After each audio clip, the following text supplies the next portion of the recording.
ਬਿਸਮਿਲ੍ਲਾਹਿਰ ਰਹਿਮਾਨ ਰਹੀਮ ਤੇ अस्सलाम वालेकुम। ਅੱਜ ਦੇ ਪੰਜਾਬੀ ਵੀਲੌਗ 'ਚ ਸੱਜਣਾ ਮਿੱਤਰਾਂ ਭੈਣਾਂ ਭਰਾਵਾਂ ਮਾਵਾਂ ਤੇ ਬਜ਼ੁਰਗਾਂ ਨੂੰ ਜੀ ਆਇਆਂ ਨੂੰ। ਅੱਜ ਦੇ ਪੰਜਾਬੀ ਵੀਲੌਗ 'ਚ ਅਸੀਂ ਤੁਹਾਡੇ ਨਾਲ ਕੋਈ 2 ਤੋਂ 3 ਗੱਲਾਂ ਸਾਂਝੀਆਂ ਕਰਾਂਗੇ। ਪਹਿਲੀ ਗੱਲ ਤੇ ਤੁਹਾਡੇ ਨਾਲ ਕਰਨੀ ਹੈ ਜ਼ੁਲਫਕਾਰ ਅਲੀ ਭੁੱਟੋ ਸਾਹਿਬ ਦੀ ਅੱਜ 45ਵੀਂ ਬਰਸੀ ਹੈ। 45 ਸਾਲ 45 ਵਰੇ ਪਹਿਲਾਂ ਉਹਨਾਂ ਨੂੰ 4 ਅਪ੍ਰੈਲ ਨੂੰ ਫਾਂਸੀ ਲਾ ਦਿੱਤੀ ਗਈ ਸੀ ਤੇ ਉਸ ਵੇਲੇ ਦੇ ਚੌਧਰੀ ਨਿਜ਼ਾਮਦੀਨ ਮਤਲਬ ਜਨਰਲ ਜ਼ਿਆਉਲ ਹਕ ਨੇ ਇੱਕ ਝੂਠਾ ਕਤਲ ਦਾ ਕੇਸ ਉਹਨਾਂ ਤੇ ਪਾਇਆ ਤੇ ਫਿਰ ਅਦਾਲਤਾਂ ਦੇ ਜੱਜ ਮੈਨੇਜ ਕੀਤੇ। ਥੱਲੇ ਲਾਹੌਰ ਹਾਈ ਕੋਰਟ ਦੇ ਵਿੱਚ ਉਹਨਾਂ ਆਪਣੀ ਮਰਜ਼ੀ ਦਾ ਜੱਜ ਲਾਇਆ ਜਿਹਦਾ ਨਾਮ ਮੌਲਵੀ ਮੁਸ਼ਤਾਕ ਸੀ। ਉਹਦੇ ਨਾਲ ਇੱਕ ਜੱਜ ਗੁਲਬਾਜ਼ ਖਾਨ ਨੂੰ ਮਿਲਾਇਆ ਤੇ ਨਾਲ ਇੱਕ ਜੱਜ ਕੁਰੈਸ਼ੀ ਸਾਹਿਬ ਸਨ ਤੇ ਇੱਕ ਜੱਜ ਜ਼ਕੀ ਸਾਹਿਬ ਸਨ। ਉਹਨਾਂ ਸਾਰਿਆਂ ਨੂੰ ਮਿਲਾ ਕੇ ਤੇ ਥੱਲਿਓਂ ਫਾਈਲ ਲਵਾ ਦਿੱਤਾ ਹਾਈ ਕੋਰਟ ਤੋਂ। ਉੱਤੇ ਕੰਮ ਗਿਆ ਤੇ ਉੱਤੇ ਉਹਨਾਂ ਫਿਰ ਆਪਣੇ ਜੱਜ ਰੱਖੇ ਹੋਏ ਸਨ। ਜੱਜ ਸਨ ਅਨਵਾਰੁਲ ਹਕ ਸਾਹਿਬ, ਕਰਮ ਅਲਾਈ ਚੌਹਾਨ ਸਾਹਿਬ, ਅਕਰਮ ਸਾਹਿਬ ਤੇ ਨਸੀਮ ਹਸਨ ਸ਼ਾਹ ਸਾਹਿਬ। ਇਹਨਾਂ ਨੂੰ ਚੌਹਾਨ ਉੱਤੇ ਇਸਤੇਮਾਲ ਕੀਤਾ ਤੇ ਜਿਹੜੇ 4 ਥੱਲੇ ਇਸਤੇਮਾਲ ਕੀਤੇ ਉਹ ਵੀ ਮੈਂ ਤੁਹਾਨੂੰ ਦੱਸ ਦਿੱਤਾ। ਉੱਤੇ ਵੀ ਚੰਗੇ ਜੱਜ ਹੈ ਸਨ, ਥੱਲੇ ਵੀ ਹੈ ਸਨ, ਪਰ ਉਸ ਵੇਲੇ ਦੇ ਚੌਧਰੀ ਨਿਜ਼ਾਮਦੀਨ ਨੇ ਆਪਣੀ ਮਰਜ਼ੀ ਦੇ ਜੱਜ ਫੜੇ ਜੋ ਕੁਝ ਅੱਜ ਹੋ ਰਿਹਾ ਹੈ। ਔਰ ਜਿਹੜਾ ਕੋਈ ਚੰਗਾ ਜੱਜ ਸੀ ਉਹਦੇ ਨਾਲ ਉਹੀ ਕੰਮ ਕੀਤਾ ਜਿਵੇਂ ਜਸਟਿਸ ਵਹੀਦੁੱਦੀਨ ਸਨ ਉਸ ਵੇਲੇ। ਜਸਟਿਸ ਵਜੀਉਦੀਨ ਸਾਹਿਬ ਅੱਜ ਕੱਲ੍ਹ ਤੁਹਾਨੂੰ ਨਜ਼ਰ ਆਉਂਦੇ ਰਹੇ ਨੇ, ਤਹਿਰੀਕ ਇਨਸਾਫ 'ਚ ਵੀ ਰਹੇ ਨੇ, ਜੱਜ ਵੀ ਰਹੇ ਨੇ ਪਾਕਿਸਤਾਨ ਦੇ। ਉਹਨਾਂ ਦੇ ਵਾਲਦ ਸਾਹਿਬ ਜਸਟਿਸ ਵਹੀਦੁੱਦੀਨ ਸਾਹਿਬ ਸਨ। ਉਹਨਾਂ ਨਾਲ ਉਹੀ ਕੰਮ ਕੀਤਾ ਜਿਹੜਾ ਅੱਜ ਕੱਲ੍ਹ 6 ਜੱਜਾਂ ਨਾਲ ਕੀਤਾ ਜਾ ਰਿਹਾ ਕਿ ਉਹਨਾਂ ਦੇ ਰਿਸ਼ਤੇਦਾਰ ਚੁੱਕ ਲਓ ਜਾਂ ਉਹਨਾਂ 'ਤੇ ਪ੍ਰੈਸ਼ਰ ਪਾਓ ਜਾਂ ਉਹਨਾਂ ਨੂੰ ਕਦੇ ਕੁਝ ਕਰੋ ਤੇ ਕਦੇ ਕੁਝ ਕਰੋ। ਇਸੇ ਤਰੀਕੇ ਨਾਲ ਉਹ ਵੀ ਭੁੱਟੋ ਸਾਹਿਬ ਦੇ ਮੁਕੱਦਮੇ 'ਚ ਸਨ। ਉਹਨਾਂ ਨੂੰ ਵੀ ਇਸੇ ਤਰੀਕੇ ਨਾਲ ਇੰਨਾ ਪ੍ਰੈਸ਼ਰ ਪਾਇਆ ਗਿਆ ਕਿ ਉਹਨਾਂ ਨੂੰ ਬ੍ਰੇਨ ਹੈਮਰੇਜ ਹੋ ਗਿਆ ਸੀ ਤੇ ਉਹ ਫੈਸਲੇ ਦੇ ਵਿੱਚ ਫਿਰ ਸ਼ਾਮਿਲ ਨਹੀਂ ਸੀ ਹੋ ਸਕੇ। ਤੇ ਇਹ ਕੰਮ ਚੌਧਰੀ ਨਿਜ਼ਾਮਦੀਨ ਪੁਰਾਣਾ ਕਰਦਾ ਆ ਰਿਹਾ। ਬਹਰਹਾਲ ਅੱਜ ਤੋਂ 45 ਵਰੇ ਪਹਿਲਾਂ ਭੁੱਟੋ ਸਾਹਿਬ ਨੂੰ ਜਿਹੜਾ ਫਾਹ ਲਾ ਦਿੱਤਾ ਸੀ, 4 ਅਪ੍ਰੈਲ ਦਾ ਦਿਨ ਸੀ ਜਿਸ ਦਿਨ ਫਾਹ ਲਾਇਆ ਸੀ। ਔਰ ਉਸ ਤੋਂ ਬਾਅਦ 11 ਸਾਲਾਂ ਵਾਸਤੇ ਚੌਧਰੀ ਨਿਜ਼ਾਮਦੀਨ ਮੀਨ ਜ਼ਿਆਉਲ ਹਕ ਸਾਹਿਬ ਜਿਹੜੇ ਨੇ ਉਹ ਕਾਬਜ਼ ਹੋ ਗਏ ਸਨ ਤੇ 11 ਸਾਲ ਤੋਂ ਬਾਅਦ ਜਹਾਜ਼ ਡਿੱਗਿਆ, ਆਪ ਉੱਤੇ ਚਲੇ ਗਏ ਤੇ ਸਾਨੂੰ ਪਿੱਛੋਂ ਨਵਾਜ਼ ਸ਼ਰੀਫ ਦੇ ਗਏ। ਉਸ ਤੋਂ ਬਾਅਦ ਨਵਾਜ਼ ਸ਼ਰੀਫ ਨੇ ਸਾਡੇ ਨਾਲ ਕੀ ਕੁਝ ਕੀਤਾ ਉਹ ਤੁਹਾਨੂੰ ਪਤਾ ਹੈ। ਉਹ ਸਾਰਾ ਕੁਝ ਇਹ ਚੌਧਰੀ ਨਿਜ਼ਾਮਦੀਨ ਦਾ ਹੀ ਦੇਣ ਹੈ। ਥੋੜ੍ਹਾ ਜਿਹਾ ਚਾਨਣ ਪਾਵਾਂਗੇ। ਅਸਲ 'ਤੇ ਮੈਂ ਇੱਕ ਡਿਟੇਲ ਦੇ ਵਿੱਚ ਪੂਰੀ ਤਫਸੀਲ ਦੇ ਵਿੱਚ ਭੁੱਟੋ ਸਾਹਿਬ ਦੇ ਉੱਤੇ ਇੱਕ ਡਾਕੂਮੈਂਟਰੀ ਕੀਤੀ ਹੈ। ਇਹਨਾਂ ਦਾ ਪੂਰਾ ਕੇਸ ਕਿ ਇਹਨਾਂ ਨੂੰ ਕਿਵੇਂ ਫਾਹੇ ਲਾਇਆ ਗਿਆ, ਕਿਹੜਾ ਕਿਹੜਾ ਜੱਜ ਸ਼ਾਮਲ ਸੀ, ਕਿਵੇਂ ਚੌਧਰੀ ਨਿਜ਼ਾਮਦੀਨ ਨੇ ਉਹ ਕੇਸ ਬਣਾਇਆ, ਉਹ ਕਸੂਰੀ ਸਾਹਿਬ ਦੇ ਪਿਓ ਨੂੰ ਮਾਰਨ ਦਾ ਕੇਸ ਸੀ ਉਹ ਕਿਸ ਤਰ੍ਹਾਂ ਸ਼ੁਰੂ ਹੋਇਆ, ਫਿਰ ਕੇਸਾਂ ਦੇ ਵਿੱਚ ਜੱਜਾਂ ਨੇ ਕੀ ਕੁਝ ਕੀਤਾ, ਫਾਹੇ ਕਿਸ ਤਰ੍ਹਾਂ ਲਾਇਆ, ਉਹ ਪੂਰੀ ਤਫਸੀਲ ਮੈਂ ਇੱਕ ਡਾਕੂਮੈਂਟਰੀ ਸ਼ੂਟ ਕੀਤੀ ਹੋਈ ਹੈ। ਉਹ ਤੁਹਾਡੇ ਸਾਹਮਣੇ ਲੈ ਕੇ ਆਵਾਂਗੇ। ਲੇਕਿਨ ਇਸ ਪੰਜਾਬੀ ਵੀਲੌਗ 'ਚ ਕੋਈ ਮੋਟੀਆਂ ਗੱਲਾਂ ਤੁਹਾਨੂੰ ਸਿਰਫ ਦੱਸਾਂਗਾ ਭੁੱਟੋ ਸਾਹਿਬ ਦੇ ਬਾਰੇ ਜਿਹੜੀਆਂ ਉਸ ਡਾਕੂਮੈਂਟਰੀ 'ਚ ਨਹੀਂ ਹੈਗੀਆਂ ਜਾਂ ਉਹਦੀ ਕੋਈ ਥੋੜ੍ਹੀ ਜਿਹੀ ਡਿਫਰੈਂਟ ਸਾਈਡ। ਅਤੇ ਬਾਕੀ ਸਾਰੀ ਗੱਲ ਉਸ ਡਾਕੂਮੈਂਟਰੀ ਜਿਸ ਦਿਨ ਰਿਲੀਜ਼ ਹੋਏਗੀ ਤੁਸੀਂ ਵੇਖੋਗੇ ਉਹ ਉਰਦੂ ਜ਼ਬਾਨ 'ਚ ਹੈ। ਕੋਸ਼ਿਸ਼ ਕਰਾਂਗਾ ਬਾਅਦ 'ਚ ਉਹਦਾ ਪੰਜਾਬੀ ਤਰਜਮਾ ਵੀ ਕਰਦੇ ਹਾਂ। ਭੁੱਟੋ ਸਾਹਿਬ ਜਿਹੜੇ ਨੇ ਉਹ 5 ਜਨਵਰੀ 1928 ਦੇ ਵਿੱਚ ਪੈਦਾ ਹੋਏ, ਲਾੜਕਾਣਾ 'ਚ ਪੈਦਾ ਹੋਏ। ਉਸ ਤੋਂ ਬਾਅਦ ਆਲਾ ਤਾਲੀਮ ਉਹਨਾਂ ਨੇ ਅਮਰੀਕਾ ਤੋਂ, ਕੈਲੀਫੋਰਨੀਆ ਦੀ ਸਟੇਟ ਜਿਹੜੀ ਹੈ ਉੱਥੋਂ ਯੂਨੀਵਰਸਿਟੀ ਆਫ ਸਦਰਨ ਕੈਲੀਫੋਰਨੀਆ ਉੱਥੋਂ ਪੜ੍ਹੇ ਤੇ ਆਕਸਫੋਰਡ ਯੂਨੀਵਰਸਿਟੀ ਤੋਂ ਪੜ੍ਹੇ। ਉਸ ਤੋਂ ਬਾਅਦ ਭੁੱਟੋ ਸਾਹਿਬ ਅਜੇ ਬੜੇ ਹੀ ਜਵਾਨ ਸਨ, ਛੋਟੇ ਸਨ ਬਲਕਿ ਜਵਾਨ ਕੀ 28 ਸਾਲ ਉਹਨਾਂ ਦੀ ਉਮਰ ਸੀ ਜਦੋਂ ਪਹਿਲੀ ਵਾਰੀ ਸਿਕੰਦਰ ਮਿਰਜ਼ਾ ਦੀ ਕੈਬਨਿਟ ਦੇ ਵਿੱਚ ਉਹ ਸ਼ਾਮਿਲ ਹੋਏ। ਜਿਸ ਵੇਲੇ ਕੁਦਰਤੁੱਲਾ ਸ਼ਹਾਬ ਲਿਖਦੇ ਨੇ ਔਰ ਉਹ ਰਾਈਟਰ ਨੇ ਸ਼ਹਾਬਨਾਮਾ ਤੁਸੀਂ ਪੜ੍ਹਿਆ ਹੋਏਗਾ ਉਹਨਾਂ ਦਾ, ਕੁਦਰਤੁੱਲਾ ਸ਼ਹਾਬ ਲਿਖਦੇ ਨੇ ਕਿ ਜਿਸ ਵੇਲੇ ਉਹਨਾਂ ਨੂੰ ਖਬਰ ਮਿਲੀ ਕਿ ਉਹਨਾਂ ਨੂੰ ਕੈਬਨਿਟ ਸ਼ਾਮਿਲ ਕੀਤਾ ਹੈ ਔਰ ਉਸ ਤੋਂ ਬਾਅਦ ਉਹ ਅਕਵਾਮ ਮੁਤੱਹਿਦਾ ਜਾਣ ਵਾਲੇ ਵਫਦ 'ਚ ਵੀ ਸ਼ਾਮਿਲ ਕੀਤਾ ਗਿਆ ਉਹਨਾਂ ਨੂੰ, ਅਤੇ ਉਹਨਾਂ ਨੇ ਰਕਸ ਕੀਤਾ, ਡਾਂਸ ਕੀਤਾ, ਰਕਸ ਕੀਤਾ ਔਰ ਕਿਹਾ ਕਿ ਹੁਣ ਮੈਨੂੰ ਕੋਈ ਵੀ ਵਜ਼ੀਰ ਖਾਰਜਾ ਬਣਨ ਤੋਂ ਨਹੀਂ ਡੱਕ ਸਕਦਾ। ਉਹ ਕਿਸੇ ਨੂੰ ਕੀ ਪਤਾ ਸੀ ਵੀ ਵਜ਼ੀਰ ਖਾਰਜਾ ਨਹੀਂ ਉਹਨਾਂ ਦੇ ਵਜ਼ੀਰ ਆਜ਼ਮ ਵੀ ਬਣਨਾ ਹੈ ਅਤੇ ਫਿਰ ਆਖਿਰ 'ਤੇ ਉਹਨਾਂ ਨੂੰ ਚੌਧਰੀ ਨਿਜ਼ਾਮਦੀਨ ਨੇ ਫਾਹ ਲਾ ਦੇਣਾ। ਤਕਰੀਬਨ 35 ਵਰ੍ਹਿਆਂ ਦੀ ਉਮਰ ਦੇ ਵਿੱਚ 1963 ਦੇ ਵਿੱਚ ਭੁੱਟੋ ਸਾਹਿਬ ਦਾ ਖ਼ਾਬ ਪੂਰਾ ਹੋਇਆ ਔਰ ਉਹ ਅਯੂਬ ਖਾਨ ਦੇ ਵਜ਼ੀਰ ਖਾਰਜਾ ਬਣੇ। ਵਜ਼ੀਰ ਖਾਰਜਾ ਬਣ ਕੇ ਉਹਨਾਂ ਬੜੀ ਤੇਜ਼ੀ ਨਾਲ ਕੰਮ ਕੀਤਾ। ਸਪੈਸ਼ਲੀ 1965 ਦੇ ਵਿੱਚ ਉਸ ਵੇਲੇ ਸਦਰ ਤੇ ਅਯੂਬ ਸਨ ਲੇਕਿਨ ਜਨਰਲ ਮੂਸਾ ਉਸ ਵੇਲੇ ਆਰਮੀ ਚੀਫ ਸੀ। ਉਹਨਾਂ ਦੇ ਨਾਲ ਪੂਰੀ ਤਰ੍ਹਾਂ ਰਲ ਕੇ ਕਸ਼ਮੀਰ ਨੂੰ ਆਜ਼ਾਦ ਕਰਾਉਣ ਵਾਸਤੇ 1965 ਦੀ ਜੰਗ ਸ਼ੁਰੂ ਕੀਤੀ। 1965 ਦੀ ਜੰਗ ਜ਼ਾਹਿਰ ਹੈ ਫੌਜ ਨੇ ਲੜਨੀ ਸੀ, ਆਰਮੀ ਚੀਫ ਨੇ ਲੜਨੀ ਸੀ, ਪਰ ਇਹ ਵਜ਼ੀਰ ਖਾਰਜਾ ਸਨ। ਆਲਮੀ ਮਹਾਜ਼ 'ਤੇ ਲੋਕਾਂ ਨਾਲ ਗੱਲਾਂ ਬਾਤਾਂ ਅਤੇ ਗੱਠਜੋੜ ਅਤੇ ਉਹਦੀ ਜਿਹੜੀ ਇੱਕ ਸਫਾਰਤੀ ਜੰਗ ਸੀ ਉਹ ਭੁੱਟੋ ਸਾਹਿਬ ਨੇ ਲੜੀ ਔਰ ਖੂਬ ਦਾਦ ਵਸੂਲ ਕੀਤੀ।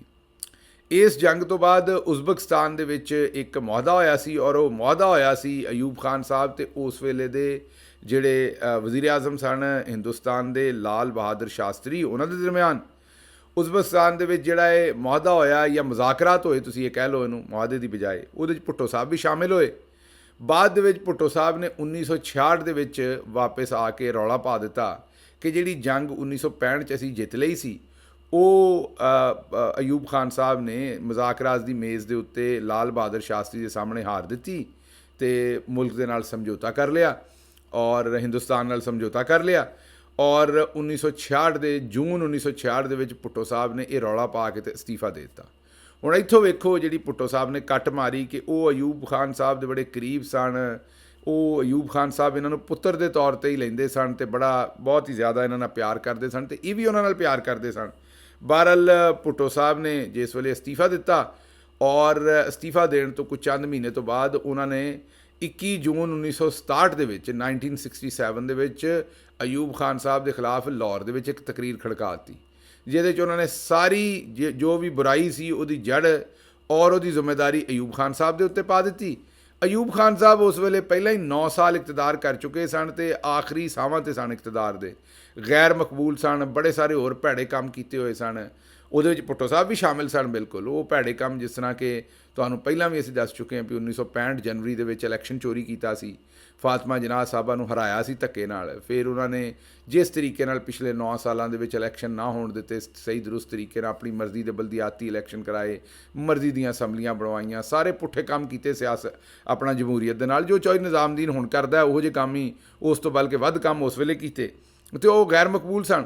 ਭੁੱਟੋ ਸਾਹਿਬ ਨੇ ਤਕਰੀਰ ਖੜਕਾਈ 1967 'ਚ ਉਹਨਾਂ ਦੇ ਖਿਲਾਫ ਤੇ ਭਰਪੂਰ ਉਹਦਾ ਫਾਇਦਾ ਚੁੱਕਿਆ ਔਰ ਮੈਂ ਜਿਸ ਤਰ੍ਹਾਂ ਤੁਹਾਨੂੰ ਕਿਹਾ ਕਿ ਉਸ ਤੋਂ ਬਾਅਦ ਭੁੱਟੋ ਸਾਹਿਬ ਮਕਬੂਲ ਹੁੰਦੇ ਗਏ ਤੇ ਅਯੂਬ ਖਾਨ ਸਾਹਿਬ ਫਾਰਿਗ ਹੋ ਗਏ। ਅਯੂਬ ਖਾਨ ਸਾਹਿਬ ਫਾਰਿਗ ਹੋਏ ਜਿਸ ਵੇਲੇ 1969 ਦੇ ਵਿੱਚ, ਉਸ ਤੋਂ ਬਾਅਦ 1970 ਦੇ ਵਿੱਚ ਇਲੈਕਸ਼ਨ ਹੋਏ ਔਰ ਜਿਸ ਵੇਲੇ ਅਯੂਬ ਖਾਨ ਸਾਹਿਬ 1969 'ਚ ਫਾਰਿਗ ਹੋਏ ਤੇ ਤੁਹਾਨੂੰ ਚੇਤਾ ਹੋਏਗਾ ਵੀ ਉਹ ਜਿਹੜਾ 70 ਦਾ ਇਲੈਕਸ਼ਨ ਸੀ ਉਹਦੇ ਵਿੱਚ 2/3 ਮੈਜੋਰਿਟੀ ਤਕਰੀਬਨ ਜਿਹੜੀ ਹੈ ਉਹ ਸ਼ੇਖ ਮੁਜੀਬ ਕੋਲ ਸੀ, ਦੁੱਗਣੀਆਂ ਸੀਟਾਂ ਆਉਂਦੀਆਂ ਸਨ, 160-62 ਸੀਟਾਂ ਆਉਂਦੀਆਂ ਸਨ ਤੇ 81 ਸੀਟਾਂ ਜਿਹੜੀਆਂ ਉਹ ਭੁੱਟੋ ਸਾਹਿਬ ਦੀਆਂ ਸਨ ਤੇ ਉਹਦੀਆਂ ਕਿਉਂਕਿ ਦੁਨੀਆਂ ਸੀਟਾਂ ਸਨ ਹਕੂਮਤ ਉਹਦੀ ਬਣਦੀ ਸੀ। ਉਸ ਵੇਲੇ ਦੇ ਚੌਧਰੀ ਨਿਜ਼ਾਮਦੀਨ ਯਾਹਿਆ ਖਾਨ ਦੇ ਨਾਲ ਰਲ ਕੇ ਤੇ ਭੁੱਟੋ ਸਾਹਿਬ ਨੇ ਉਹਨੂੰ ਉਹ ਹਕੂਮਤ ਨਾ ਲੈਣ ਦਿੱਤੀ ਔਰ ਇਹਨਾਂ ਦੋਵਾਂ ਰਲ ਕੇ ਕਬਜ਼ਾ ਇਕਤਦਾਰ ਤੇ ਕੀਤੀ ਰੱਖਿਆ। ਮੁਲਕ ਜਿਹਦੀ ਵਜ੍ਹਾ ਤੋਂ ਟੁੱਟ ਗਿਆ, ਬਾਕੀ ਮਨ ਦਾ ਜਿਹੜਾ ਮੁਲਕ ਬਚਿਆ ਉਹਦੇ ਤੇ ਭੁੱਟੋ ਸਾਹਿਬ ਪਾਕਿਸਤਾਨ ਦੇ ਸਦਰ ਬਣ ਗਏ, ਨਾਲ ਚੀਫ ਮਾਰਸ਼ਾਲਾ ਐਡਮਿਨਿਸਟ੍ਰੇਟਰ ਬਣ ਗਏ, ਮਤਲਬ ਉਸ ਵੇਲੇ ਦੇ ਚੌਧਰੀ ਨਿਜ਼ਾਮਦੀਨ ਆਪੇ ਹੀ ਬਣ ਗਏ। ਇੱਥੋਂ ਕੰਮ ਉਹਨਾਂ ਦਾ ਖਰਾਬ ਹੋਇਆ ਕਿਉਂਕਿ ਉਹ ਇੱਕ ਵਾਰ ਉਹਨਾਂ ਨੂੰ ਚੌਧਰੀ ਨਿਜ਼ਾਮਦੀਨ ਆਪ ਬਣਨ ਦਾ ਚਸਕਾ ਪੈ ਗਿਆ ਕਿਉਂਕਿ ਉਹ ਚੀਫ ਮਾਰਸ਼ਾਲਾ ਐਡਮਿਨਿਸਟ੍ਰੇਟਰ ਬਣ ਗਏ। ਫੌਜ ਉਸ ਵੇਲੇ ਲਿੱਸੀ ਹੋ ਗਈ ਸੀ ਕਿਉਂਕਿ ਮੁਲਕ ਤੋੜ ਬੈਠੇ ਸਨ ਤੇ ਲੋਕੀ ਜਿਹੜੇ ਸਨ ਉਹ ਮਾਫੀ ਦੇਣ ਨੂੰ ਉਸ ਵੇਲੇ ਤਿਆਰ ਨਹੀਂ ਸਨ। ਹਾਂ, ਥੋੜ੍ਹਾ ਬਹੁਤ ਇੱਕ ਤੁਸੀਂ ਇਹ ਕਹਿ ਸਕਦੇ ਹੋ ਕਿ ਹਮਦਰਦੀ ਆਇਆ ਸੀ ਕਿਉਂਕਿ ਕੋਈ 90,000 ਦੇ ਕਰੀਬ ਸਾਡੇ ਫੌਜੀ ਤੇ ਅਫਸਰ ਤੇ ਦੂਜੇ ਸਰਕਾਰੀ ਮੁਲਾਜ਼ਮੀਨ ਜਿਹੜੇ ਨੇ ਉਹ ਉੱਥੇ ਹਿੰਦੁਸਤਾਨ ਦੇ ਵਿੱਚ ਗ੍ਰਿਫਤਾਰ ਸਨ ਤੇ ਉਸ ਵਜ੍ਹਾ ਤੋਂ ਆਵਾਮ ਦੀ ਥੋੜ੍ਹੀ ਜਿਹੀ ਹਮਦਰਦੀ ਸੀ। ਲੇਕਿਨ ਬਹਰਹਾਲ ਇਸ ਸਾਰੀ ਸੂਰਤ ਹਾਲ ਦੇ ਵਿੱਚ ਫਿਰ ਵੀ ਭੁੱਟੋ ਸਾਹਿਬ ਕਿਉਂਕਿ ਬੜੇ ਮਕਬੂਲ ਹੋਏ ਸਨ ਤੇ ਉਹਨਾਂ ਮੁਕੰਮਲ ਕਬਜ਼ਾ ਕੀਤਾ ਹੋਇਆ ਸੀ ਤੇ ਉਹ ਉਸ ਵੇਲੇ ਦੇ ਚੌਧਰੀ ਨਿਜ਼ਾਮਦੀਨ ਆਪੇ ਹੀ ਬਣੇ ਹੋਏ ਸਨ। ਇਹ ਜਿਸ ਵੇਲੇ ਉਹ ਬਣੇ ਤੇ ਉਹਨਾਂ ਫਿਰ ਹਕੂਮਤ ਦੇ ਉੱਤੇ ਆਪਣਾ ਕਬਜ਼ਾ ਤੇ ਤਸੱਲਤ ਕਾਇਮ ਰੱਖਣ ਦੀ ਪੂਰੀ ਕੋਸ਼ਿਸ਼ ਕੀਤੀ ਤੇ ਮੁਖਾਲਫਾਂ ਨੂੰ ਭੁੱਟੋ ਸਾਹਿਬ ਨੇ ਤੁੰਨ ਕੇ ਰੱਖ ਦਿੱਤਾ, ਕਿਸੇ ਨੂੰ ਜੀਣ ਨਹੀਂ ਦਿੱਤਾ। ਬਹਰਹਾਲ ਕੋਈ ਚੰਗੇ ਕੰਮ ਵੀ ਕੀਤੇ, ਜਿਸ ਤਰ੍ਹਾਂ ਕਿ ਉਹਨਾਂ ਨੇ 1973 ਦਾ ਆਈਨ ਬਣਾਇਆ, ਨਿਊਕਲੀਅਰ ਪ੍ਰੋਗਰਾਮ ਦੀ ਬੁਨਿਆਦ ਰੱਖੀ। ਉਸ ਤੋਂ ਬਾਅਦ ਉਹਨਾਂ ਨੇ 1974 'ਚ ਇਸਲਾਮੀ ਸਰਬਰਾਹੀ ਕਾਨਫਰੰਸ ਕੀਤੀ ਜਿੱਥੇ ਸਾਰੇ ਮੁਸਲਮਾਨ ਮੁਲਕਾਂ ਦੇ ਸਰਬਰਾਹਾਂ ਨੂੰ ਇਕੱਠਾ ਕੀਤਾ ਤੇ ਚੰਗੇ ਕੰਮ ਵੀ ਭੁੱਟੋ ਸਾਹਿਬ ਨੇ ਕੀਤੇ। ਲੇਕਿਨ ਫਿਰ ਭੈੜੇ ਕੰਮ ਵੀ ਕੀਤੇ, ਜਿਸ ਤਰ੍ਹਾਂ ਤੁਹਾਡੇ ਸਾਹਮਣੇ ਰੱਖਿਆ ਵੀ ਆਪਣੇ ਮੁਖਾਲਫਾਂ ਨੂੰ ਜੀਣ ਨਾ ਦਿੱਤਾ। 1976 'ਚ ਇਹਨਾਂ ਨੇ 6 ਮਹੀਨੇ ਪਹਿਲਾਂ ਹੀ ਇੰਤਖਾਬ ਕਰਾਉਣ ਦੀ 76-77 ਦੇ ਵਿੱਚ ਸੋਚਿਆ ਤੇ 1977 ਦੇ ਵਿੱਚ ਇਲੈਕਸ਼ਨ ਕਰਾਇਆ।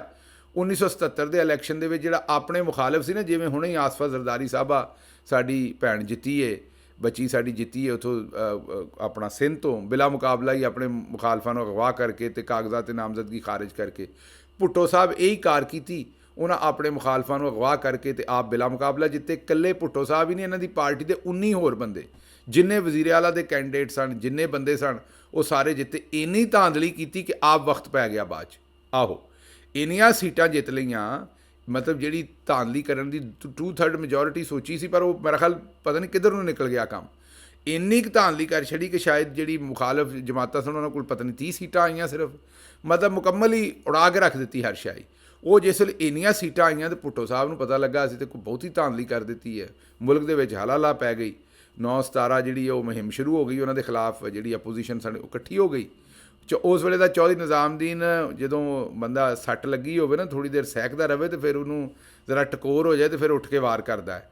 ਮੈਂ ਤੁਹਾਨੂੰ ਦੱਸਿਆ ਵੀ 1971 'ਚ ਜਿਸ ਵੇਲੇ ਪਾਕਿਸਤਾਨ ਟੁੱਟਿਆ ਅਤੇ ਉਸ ਵੇਲੇ ਦਾ ਚੌਧਰੀ ਨਿਜ਼ਾਮਦੀਨ ਹਕੂਮਤ ਦੇ ਕੇ ਭੁੱਟੋ ਸਾਹਿਬ ਨੂੰ ਆਪ ਪਾਸੇ 'ਤੇ ਹੋ ਗਿਆ। ਉਸ ਵੇਲੇ ਫੌਜ ਲਿੱਸੀ ਸੀ।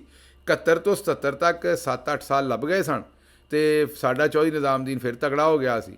ਜ਼ਿਆਉਲ ਹਕ ਸਾਹਿਬ ਤਿਆਰ ਸਨ, ਉਹਨਾਂ ਨੇ ਅਪੋਜੀਸ਼ਨ ਵਾਲਿਆਂ ਨੂੰ ਮੁਸ਼ਕਿਲ ਦਿੱਤੀ ਵੀ ਪਾ ਦਿਓ ਕੰਮ। ਅਪੋਜੀਸ਼ਨ ਵਾਲੇ ਵੀ ਚੜ੍ਹ ਗਏ। ਉਹਨਾਂ ਜਨਾਬ ਭੁੱਟੋ ਸਾਹਿਬ ਨੂੰ ਵੀ ਮੁਸ਼ਕਿਲ ਦਿੱਤੀ ਕਿ ਜਨਾਬ ਤੁਸੀਂ ਤਾਂ ਆਲਮੇ ਇਸਲਾਮ ਦੇ ਲੀਡਰ ਹੋ, ਤੁਹਾਡਾ ਤਾਂ ਰੌਲਾ ਹੀ ਕੋਈ ਨਹੀਂ, ਤੁੰਨ ਕੇ ਰੱਖੋ। ਤੁਸੀਂ ਦੋਵਾਂ ਨੂੰ ਇੱਕ ਦੂਜੇ ਨਾਲ ਪੜ੍ਹਾ ਦਿੱਤਾ ਔਰ ਆਪ ਚੁੱਪ ਕਰਕੇ ਪਾਸੇ 'ਤੇ ਬਹਿ ਕੇ ਅਤੇ ਤਮਾਸ਼ਾ ਵੇਖਦੇ ਰਹੇ।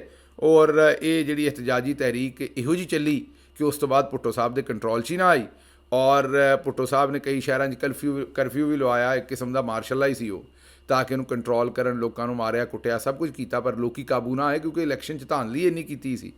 5 ਜੁਲਾਈ 1977 ਦੇ ਵਿੱਚ ਚੌਧਰੀ ਨਿਜ਼ਾਮਦੀਨ ਨੇ ਜਿਹੜਾ ਉਹ ਮਾਰਸ਼ਲ ਲਾ ਦਿੱਤਾ, ਭੁੱਟੋ ਸਾਹਿਬ ਨੂੰ ਗ੍ਰਿਫਤਾਰ ਕਰ ਲਿਆ ਔਰ ਭੁੱਟੋ ਸਾਹਿਬ ਨੂੰ ਗ੍ਰਿਫਤਾਰ ਕਰਕੇ ਅਤੇ 1974 ਦਾ ਇੱਕ ਪੁਰਾਣਾ ਕੇਸ ਲੱਭਿਆ।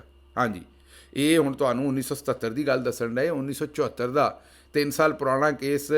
ਇੱਕ ਕਸੂਰੀ ਸਾਹਿਬ ਨੇ, ਵਕੀਲ ਨੇ, ਹਜੇ ਵੀ ਤੁਸੀਂ ਉਹਨਾਂ ਨੂੰ ਵੇਖਦੇ ਹੋ, ਕਦੀ ਕਦੀ ਟੈਲੀਵਿਜ਼ਨ 'ਤੇ ਆਉਂਦੇ ਨੇ, ਹੁਣ ਤਾਂ ਉਹ ਬੜੇ ਬਜ਼ੁਰਗ ਨੇ।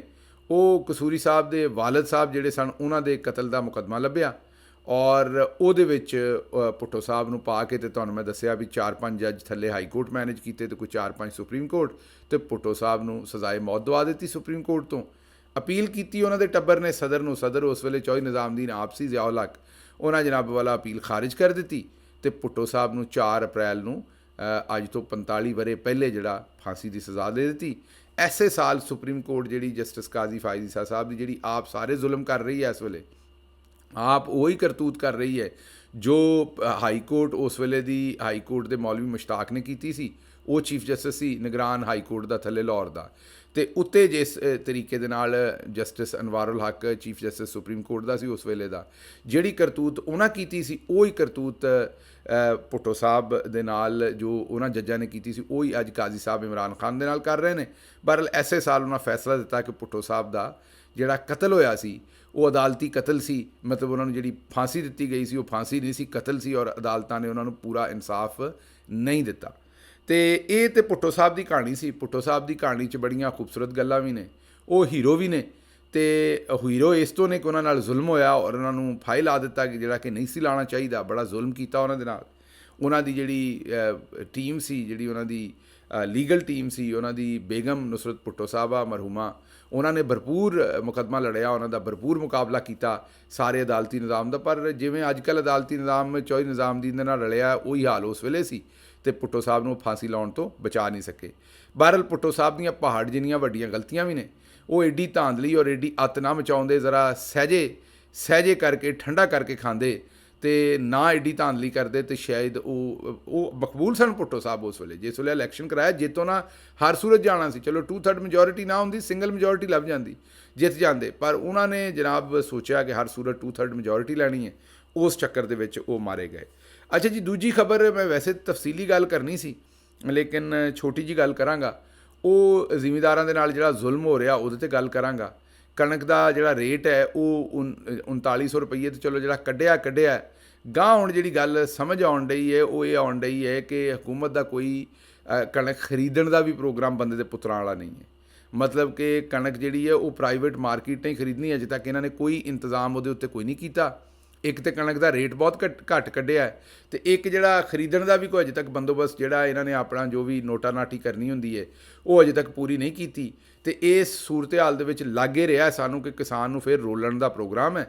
ਇਮਰਾਨ ਖਾਨ ਜਿਸ ਵੇਲੇ ਹਕੂਮਤ 'ਚ ਸੀ ਅਤੇ ਕਿਸਾਨ ਦਾ ਥੋੜ੍ਹਾ ਜਿਹਾ ਸਾਹ ਨਿਕਲਿਆ ਸੀ, ਅਤੇ ਹੁਣ ਤਾਂ ਫਿਰ ਕਿਸਾਨ ਨੂੰ ਜਿਹੜਾ ਮਾਰਨ ਦਾ ਇਹਨਾਂ ਦਾ ਪ੍ਰੋਗਰਾਮ ਹੈ। ਇਹ ਗੱਲ ਤੇ ਅਸੀਂ ਤਫਸੀਲ ਨਾਲ ਗੱਲ ਕਰਨੀ ਸੀ, ਪਰ ਭੁੱਟੋ ਸਾਹਿਬ ਦੀ ਗੱਲ ਲੰਬੀ ਹੋ ਗਈ। ਉਹਨਾਂ ਦਾ ਦਿਨ ਸੀ ਅੱਜ, ਉਹਨਾਂ ਦੀ ਬਰਸੀ ਦਾ ਦਿਨ ਸੀ, ਅਸੀਂ ਕਿਹਾ ਤੁਹਾਡੇ ਨਾਲ ਕੋਈ ਗੱਲਾਂ ਸਾਂਝੀਆਂ ਕਰੀਏ। ਬਹਰਹਾਲ ਭੁੱਟੋ ਸਾਹਿਬ ਨੂੰ ਕਿਵੇਂ ਮਾਰਿਆ ਗਿਆ ਅਤੇ ਅਸੀਂ ਇੱਕ ਤਫਸੀਲੀ ਡਾਕੂਮੈਂਟਰੀ ਬਣਾਈ ਹੈ, ਉਹ ਕਿਸੇ ਵੇਲੇ ਤੁਹਾਡੇ ਸਾਹਮਣੇ ਰੱਖਾਂਗੇ। ਅਤੇ ਮੈਨੂੰ ਹੁਣ ਇੱਥੋਂ ਇਜਾਜ਼ਤ ਦਿਓ ਅਤੇ ਰੱਬ ਰੱਖਾ।